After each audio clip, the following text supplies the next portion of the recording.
Hey, you. Yeah, you right there.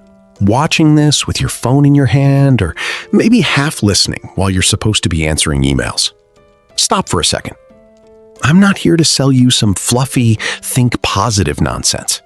I'm talking straight to you, like we're sitting across from each other on a rainy Manchester evening with a cup of tea getting cold because neither of us wants to interrupt. It's 2026, mate, and I need you to hear this before another day slips away. There are 7 silent habits you're almost certainly doing right now. Tiny, invisible things that feel completely normal, that are quietly shredding your mental health from the inside out. Not with some big dramatic crash, but with this slow, heavy fog that makes you snap at the people you love, wake up already exhausted, and wonder why nothing feels good anymore. I've been there. Last year, I was the guy who thought he was just stressed, until one night I sat on my sofa in tears over absolutely nothing, and I realized these habits had been stealing my peace for years. Let me tell you about my mate Alex first, because his story is probably yours too. Alex lives in New York, works in finance, always on Zoom calls, always crushing it. He wakes up, rolls over, grabs his phone before his eyes are even properly open, scrolls X, checks Instagram, doom reads the news just to stay informed.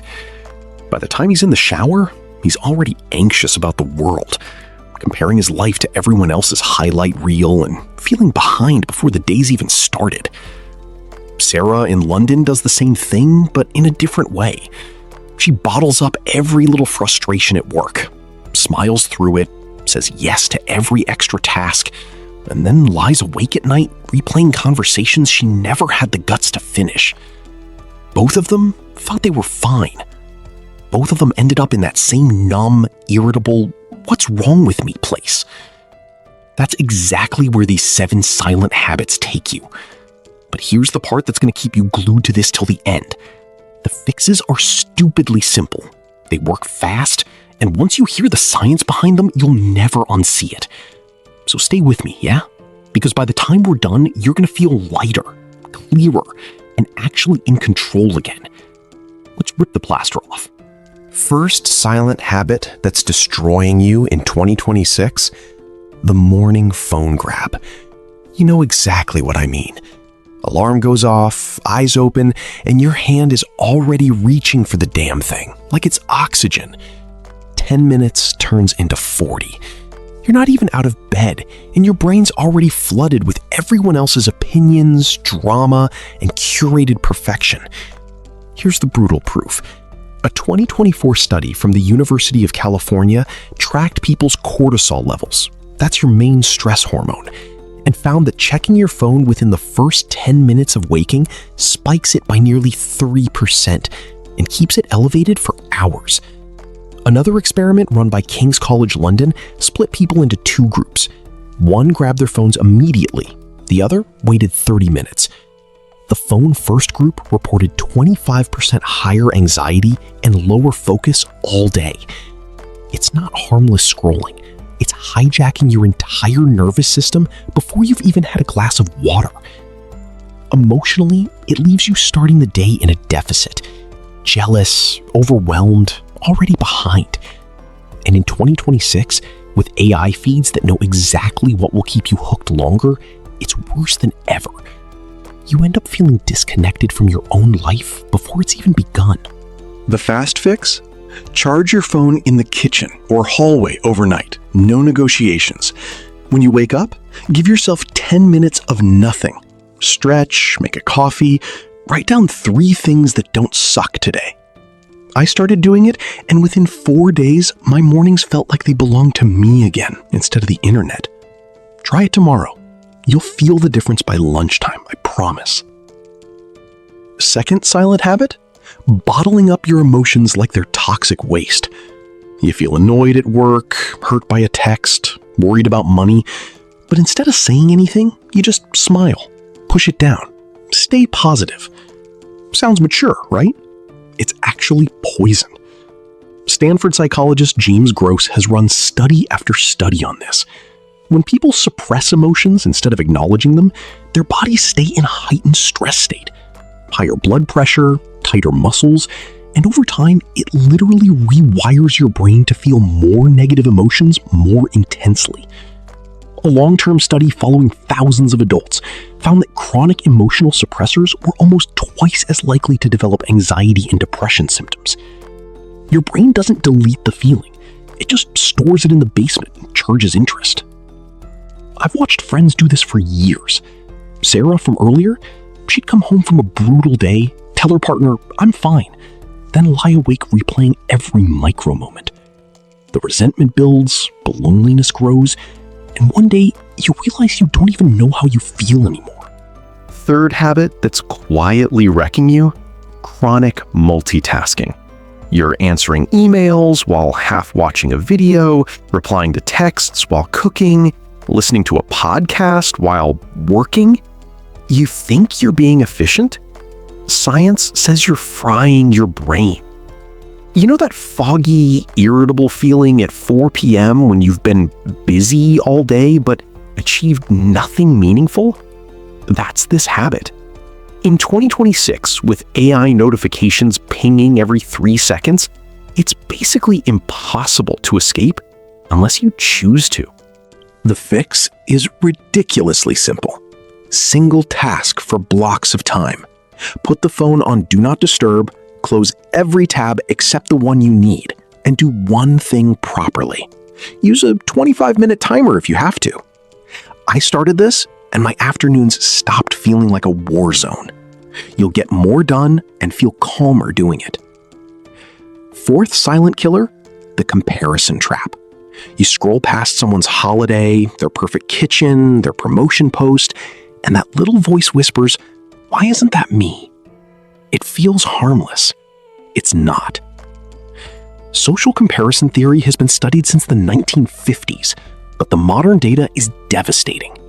A 2017 experiment published in the Journal of Social and Clinical Psychology had people limit Instagram to 30 minutes a day. Their depression and loneliness scores dropped significantly in just 3 weeks. Another 2025 follow-up study in the UK found that heavy social media users who compared themselves upward reported 38% higher rates of anxiety. Your brain is literally using other people's filtered lives as a measuring stick for your worth. I've been there on a Sunday afternoon, phone in hand, feeling smaller with every swipe. It steals your joy in silence until one day you realize you don't even celebrate your own wins anymore. Fix it fast. Do a 10-minute gratitude audit every evening. Write 3 things that are good in your actual life, not the internet version. Curate your feed ruthlessly.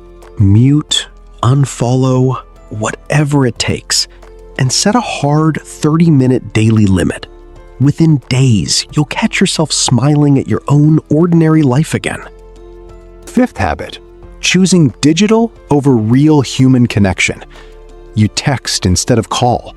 You like a post instead of asking, "How are you really?" You've got hundreds of friends online, but feel weirdly lonely in a room full of people. The US Surgeon General called loneliness a public health epidemic worse than smoking 15 cigarettes a day for your health. Face-to-face conversations release oxytocin and lower cortisol in ways screens never can. A 2024 University of Chicago study showed that people who replaced just 2 digital interactions a week with real ones cut their loneliness scores in half in 1 month. In 2026, we're more connected than ever and more alone than ever. It creeps up on you. You think you're staying in touch, but you're starving your nervous system of the real stuff. The fix? Schedule 1 proper catch-up a week. Phone call, coffee, walk, anything without a screen between you. Put your phone in another room during dinner.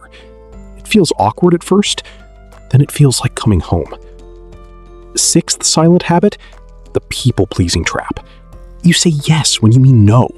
You take on extra work, extra favors, extra emotional labor because you don't want to disappoint anyone. You think you're being kind, you're actually disappearing.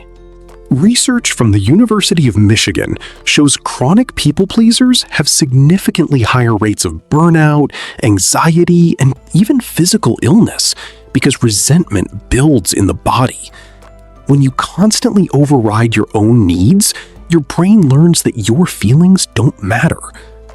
I used to be the guy who'd agree to everything and then lie awake resenting everyone, including myself.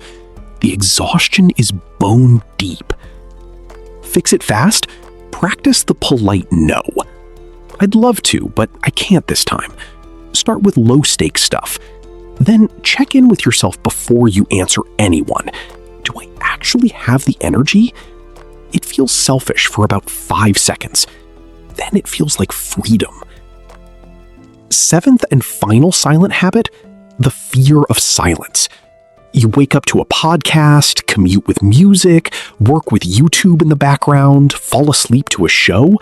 Your brain never gets a single quiet minute. Here's the wildest proof.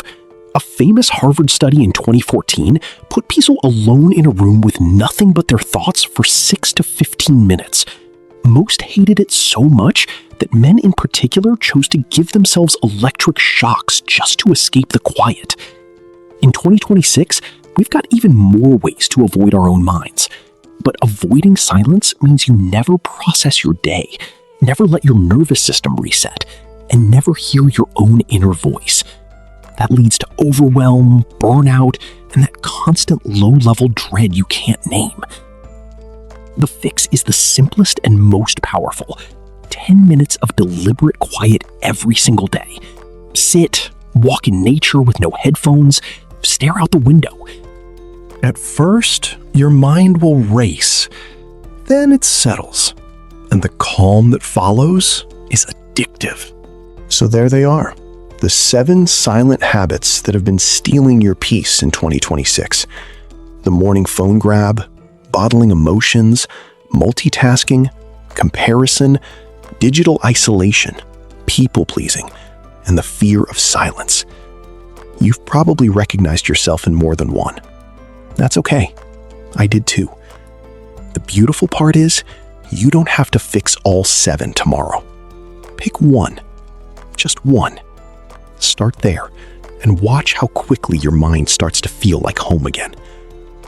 If this hit you in the chest, if any of it felt like I was reading your diary, then do something small for yourself right now. Take a breath, close your eyes for 10 seconds, and decide on that one tiny change you're going to make tomorrow morning. You deserve to feel better. You really do. And if these real, no-filter conversations help you even a little, I'd be so grateful if you hit subscribe. It lets me know I'm not just shouting into the void. I'm actually sitting here talking with people who want to feel better too. Drop a comment and tell me which habit you're tackling first. We're all in this together. Take care of yourself, friend. I'll see you in the next one.